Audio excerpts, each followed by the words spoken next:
بسم اللہ الرحمن الرحیم قال النبی صلی اللہ علیہ وسلم من نسی صلاة او نام عنها فکفارتها ان یصلیها اذا ذکرها۔ حضور نبی کریم سرور دو عالم صلی اللہ علیہ وسلم نے ارشاد فرمایا، جو شخص نماز پڑھنا بھول جائے یا کہیں سو جائے اور سونے کی وجہ سے نماز اس کی چھوٹ جائے تو اس کا کفارہ یہ ہے کہ جب اس کو یاد آئے یا جب نیند سے جاگے تو اس نماز کو ادا کر لے۔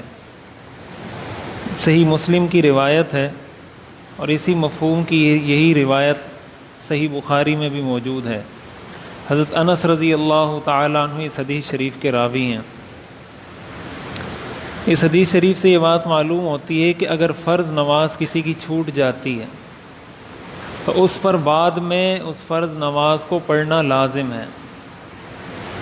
حضور علیہ الصلاۃ والسلام نے یہ حکم بیان فرمایا اس شخص کے بارے میں جو بھول جائے، بھول کر کسی سے چھوٹ جائے، تو اس کے بارے میں بھی یہی حکم ہے کہ اس کی قضا اس پر لازم ہے۔ تو اگر کوئی شخص جان بوجھ کر نماز چھوڑ دیتا ہے، جان بوجھ کر غفلت کرتا ہے اور عمدن قصدن نماز چھوڑ دیتا ہے تو اس پر تو اور زیادہ اس کی قضا کی ذمہ داری زیادہ ہوگی کہ وہ تو ساتھ ساتھ گناہگار بھی ہے۔ جو شخص سو گیا، نیند کی وجہ سے اس کی آنکھ نہیں کھلی، کبھی ایسا ہوا اور نماز اس کی قضا ہو گئی، ایسے شخص پر گناہ نہیں ہے، بشرطے کہ وہ اپنے سارا انتظام کر کے نماز کی تیاری کے لیے سارا کچھ کر کے سو جائے، آنکھ نہ کھلے تو ایسے شخص پہ گناہ نہیں ہے، قضا اس پر بھی لازم ہے۔ لیکن اگر کوئی شخص جانتے بوجھتے نماز چھوڑ دیتا ہے تو ایسے شخص پر قضا بھی لازم ہے اور یہ خطرناک گناہ بھی ہے۔ حدیث شریف میں آتا ہے کہ اسلام اور کفر میں فرق کرنے والی چیز نماز ہے۔ اسی طرح حدیث شریف میں آتا ہے جس شخص نے جان بوجھ کر نماز چھوڑی تو وہ کافر ہو گیا۔ اہل سنت والجماعت میں سے امام احمد رحمۃ اللہ علیہ کا یہ مسلک ہے کہ جان بوجھ کر نماز چھوڑنے سے انسان کافر ہو جاتا ہے۔ حالانکہ اہل سنت والجماعت کا مسلک اور موقف یہ ہے کہ کبیرہ گناہ سے انسان کافر نہیں ہوتا، گناہگار ہو جاتا ہے، کافر نہیں ہوتا۔ لیکن نماز کے بارے میں احادیث اتنی شدت کے ساتھ وارد ہوئی ہیں کہ امام احمد رحمۃ اللہ علیہ فرماتے ہیں کہ جان بوجھ کر نماز چھوڑنے والا مسلمان نہیں رہتا۔ اب اس سے پتہ چل سکتا ہے کہ یہ کتنا خطرناک گناہ ہے، اور اگر خدا نخواستہ ہم اس غفلت میں مبتلا ہیں تو یہ ہمارے لیے خطرے کی بات ہے۔ قرآن کریم میں آتا ہے فَوَيْلٌ لِّلْمُصَلِّينَ الَّذِينَ هُمْ عَنْ صَلَاتِهِمْ سَاهُونَ، تباہی اور بربادی ہو ایسے نمازیوں کے لیے جو نماز کے معاملے میں غفلت میں پڑے ہوئے ہیں، کہ کبھی پڑھ لی کبھی نہیں پڑھی، جب جی کیا پڑھ لی، جب جی نہیں کیا نہیں پڑھی، رمضان آیا تو پڑھ لی، رمضان گیا تو نماز چھوڑ دی۔ اس طرح جو نمازوں کے معاملے میں غفلت کرتے ہیں، قرآن میں آتا ہے فَوَيْلٌ لِّلْمُصَلِّينَ، ایسے لوگوں کے لیے تباہی اور بربادی ہو۔ اسی طرح قرآن کریم میں اور بھی بہت سارے مقامات پر اس چیز کو بڑے واضح انداز میں بیان کیا گیا ہے۔ یہ منافق کی علامات میں سے ایک علامت ہے کہ وہ نماز میں سستی کرتا ہے۔ وَإِذَا قَامُوا إِلَى الصَّلَاةِ قَامُوا كُسَالَىٰ، جب نماز کے لیے کھڑے ہوتے ہیں تو بڑے سست انداز سے نماز پڑھتے ہیں۔ یراؤون الناس، لوگوں کو دکھانے کے لیے نماز پڑھتے ہیں۔ ولا یذکرون اللہ الا قلیلا، اور اللہ کا ذکر نہیں کرتے نماز میں، بس ایک فارمیلٹی پوری کر رہے ہوتے ہیں۔ یہ قرآن نے منافقین کی نشانی ذکر کی ہے کہ منافق ایسی نماز پڑھتے ہیں۔ تو جو آدمی نماز ہی نہ پڑھتا ہو، یہ نشانی کہ نماز پڑھے لیکن نماز میں سستی کرے، یہ منافق کی علامت ہے۔ نماز پڑھے، نماز چھوڑے نہیں، لیکن نماز پڑھنے میں سستی ہو کہ کبھی یوں کھڑا ہوا ہے کبھی یوں کھڑا ہوا ہے، کبھی رکوع صحیح کیا کبھی صحیح نہیں کیا۔ حدیث میں آتا ہے تلک صلاۃ المنافق، 3 مرتبہ حضور نے فرمایا یہ منافق کی نماز ہے، یہ منافق کی نماز ہے، یہ منافق کی نماز ہے۔ پھر آپ نے فرمایا کون سی نماز؟ کہ وہ بیٹھا ہوتا ہے یجلس یرقب الشمس، سورج کو دیکھتا رہتا ہے، حتی اذا کان بین قرنی الشیطان، جب سورج شیطان کے 2 سینگوں کے درمیان آ جاتا ہے، قام فنقر 4، تو کھڑا ہوتا ہے اور 4 چونچے مارتا ہے۔ جس طرح کوئی پرندہ چونچ مار کے اپنے لیے کوئی دانہ اچکتا ہے، اس طریقے سے یہ جلدی جلدی سجدے کرتا ہے، حضور نے 3 دفعہ فرمایا کہ یہ منافق کی نماز ہے۔ تو جو نماز میں سستی کرے اس کے بارے میں حضور یہ فرما رہے ہیں کہ یہ منافق ہے۔ جو نماز چھوڑ دے اس کے بارے میں اسلام کا نقطہ نظر کیا ہوگا؟ تو یہ کسی عقل مند کو سمجھانے کی ضرورت نہیں ہے کہ اسلام میں نماز چھوڑنا کتنا بڑا اور کتنا خطرناک گناہ ہے۔ لیکن اگر کسی سے چھوٹ گئی ہیں پچھلی زندگی میں، ایک تو ہم یہ عزم کریں، رمضان کا مہینہ ہے، کہ ہم آئندہ کے لیے اگر پہلے جو کچھ ہو چکا اس پر اللہ سے معافی مانگیں، اور آئندہ کے لیے یہ عزم کریں کہ ہم نے ہر وقت کی نماز اس وقت میں ادا کرنی ہے، جماعت کے ساتھ ادا کرنی ہے۔ اس کا ابھی سے عزم اور ارادہ کر لیں، اس لیے کہ کوئی انسان کی زندگی کا پتہ نہیں کب وہ اس دنیا سے چلا جائے، اور یہ اس کے ذمے میں باقی رہیں گی، یہ اس کو ادا کرنی ہے۔ یہاں ادا نہیں کی تو قیامت میں حساب تو دینا پڑے گا۔ حدیث شریف میں آتا ہے، صحیح حدیث ہے، قیامت کے دن سب سے پہلا حساب نماز کے بارے میں ہوگا۔ اگر نماز صحیح نکل آئی ساری چیزیں صحیح آ جائیں گی، نماز صحیح نہیں ہوئی تو کوئی بھی چیز صحیح نہیں نکلے گی۔ تو اگر ہماری نماز ہی خدا نخواستہ قیامت کے دن اللہ کے سامنے صحیح نہیں نکلتی تو آگے ہم اللہ سے کیا امید رکھیں گے کہ کیا ہوگا ہمارے ساتھ؟ اس لیے ایک تو اس چیز کی، آپ نماز پڑھیں گے آپ کو زندگی کا مزہ آئے گا، سکون محسوس ہوگا، آپ کو لطف آئے گا زندگی کا۔ کیسے اللہ تعالیٰ نے اس کے لیے اوقات متعین کیے ہیں کہ فجر کے لیے، پھر ظہر کے لیے، پھر عصر کے لیے آپ دن میں 5 مرتبہ وضو کریں، اس وضو سے آپ کو جو فریشنس ملتی ہے، جو تازگی ملتی ہے، جو لطف ملتا ہے، وہ آپ کو دنیا کی کسی چیز سے نہیں مل سکتا۔ دن میں آپ 5 دفعہ اپنا ہاتھ بھی دھو رہے ہیں، منہ بھی دھو رہے ہیں، پیر بھی دھو رہے ہیں، سر کا مسح بھی کر رہے ہیں، دانت بھی صاف کر رہے ہیں، مسواک بھی کر رہے ہیں۔ ایسا پیارا مذہب، ایسا پیارا دین دنیا میں کہاں ملے گا ہمیں؟ لیکن یہ بھی ہمارے لیے مشکل ہے، دنیا جہان کے کام ہم لوگ کر لیتے ہیں، نماز ہمارے لیے مشکل ہو جاتی ہے۔ تو یہ عزم کریں کہ رمضان میں، رمضان کے بعد نماز نہیں چھوڑنی، اور جو نمازیں چھوٹ چکی ہیں، اس سے پہلے رہ گئی ہیں، جان بوجھ کر یا غلطی سے، ان کی قضا کی کوشش کریں، اس کے لیے اہتمام کریں، اس کے لیے ترتیب بنائیں۔ حدیث شریف میں آتا ہے حضور علیہ الصلوۃ والسلام سے غزوہ خندق کے موقع پر 4 نمازیں قضا ہو گئی تھیں، تو حضور علیہ الصلوۃ والسلام نے پہلے وہ 4 نمازیں قضا کی، ان نمازوں کو قضا کرنے کے بعد پھر آپ نے عشاء کی نماز پڑھی۔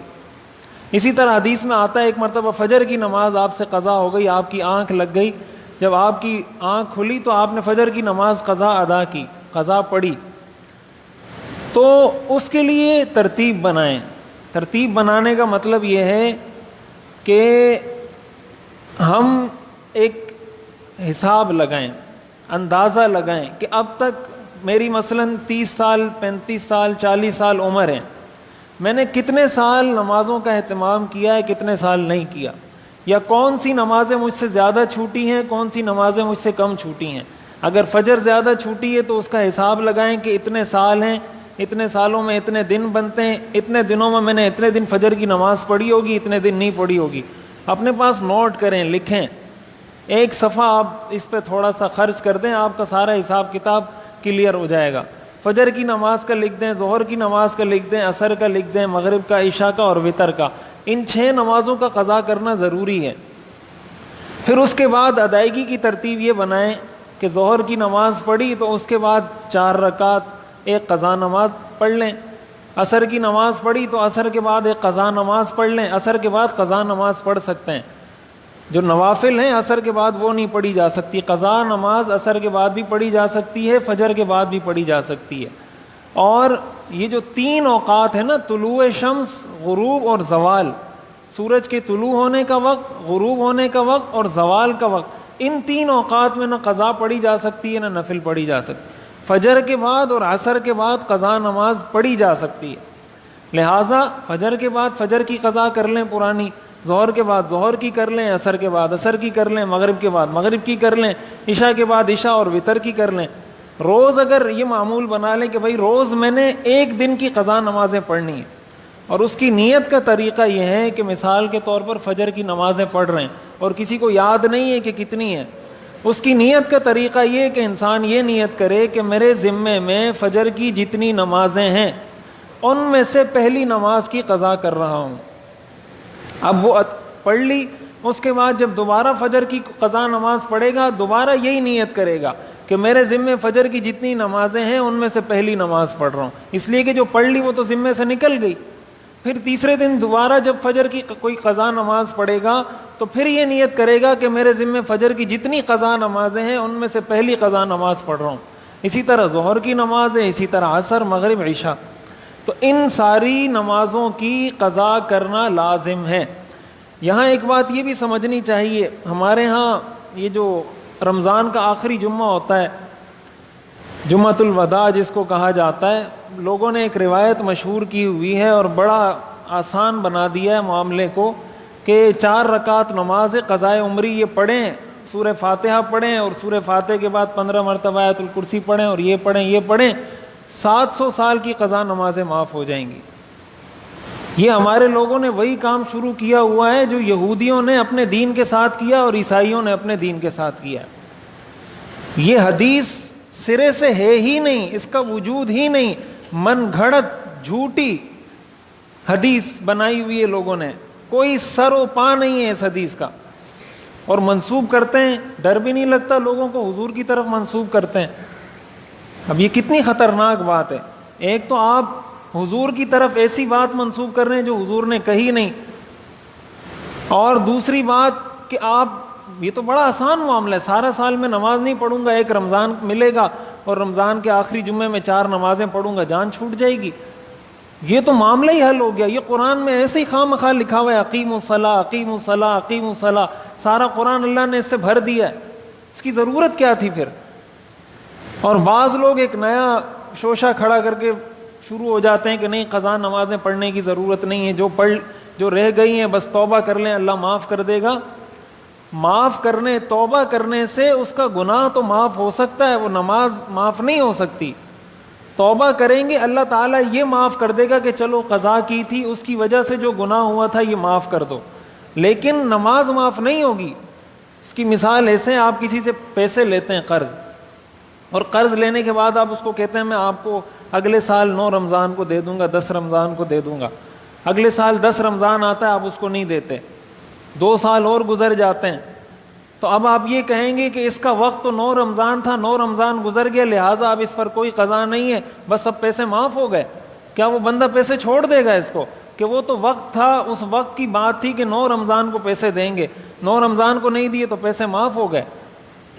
کوئی بھی معاف نہیں کرے گا۔ ہاں آپ اگر اس سے معافی مانگیں گے تو آپ کو کہے گا چلو آپ نے تاخیر کی ہے، یہ میں آپ کو معاف کرتا ہوں، پیسے مجھے دے دو، لیکن کوئی بھی عقل مند آدمی اس بات کو ماننے کے لیے تیار نہیں ہے کہ وہ یہ کہے کہ وقت گزر گیا لہٰذا اب اس کے ذمے میں یہ قرضہ باقی نہیں رہا، تو نماز کا وقت گزر گیا لہٰذا نماز اس کے ذمے میں باقی نہیں رہی۔